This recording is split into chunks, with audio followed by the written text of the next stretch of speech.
Casque de réalité virtuelle sur la tête, le Ville, la plus grande projection indépendante à l'Assemblée nationale, plonge élus et professionnels dans l'intimité d'une rixe avec 3 ados où chaque détail compte.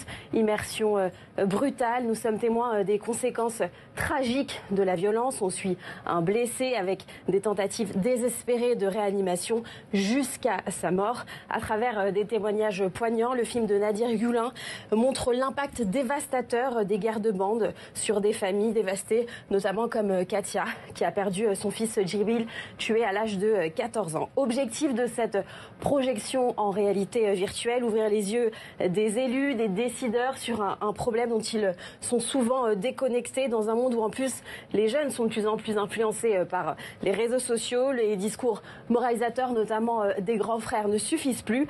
Pour l'équipe du film, il est donc urgent d'agir autrement avec les élus locaux. Après le film, voici les réactions de plusieurs personnes qui ont réagi au micro de Adel Abderrahim. Quelque chose qui est de plus en plus présent, mais pas seulement d'ailleurs en banlieue ou en cité, c'est aussi présent dans d'autres villes. Et oui, nous en fait c'est faire de la prévention, parler aux jeunes, pour les jeunes, avec les outils des jeunes. On a pour ambition de s'étendre dans le plus de collèges et de lycées possible parce que c'est là qu'il faut intervenir. Et on a la capacité aujourd'hui de le faire au sein de l'association de la SIAC. Et ça doit toucher tout le monde parce que ça concerne tout le monde.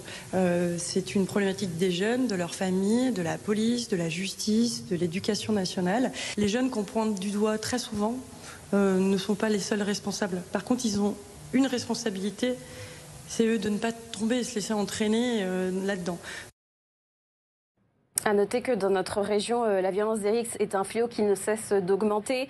La dernière en date, coup de hache dans le RERE, il y a 2 semaines du côté de la Seine-et-Marne. Les chiffres sont alarmants. En 2023, 558 mineurs ont été condamnés à des peines de prison. C'est plus 56% en 7 ans. Les jeunes impliqués dans des actes violents sont en plus très jeunes, certains à peine âgés de 13 ans.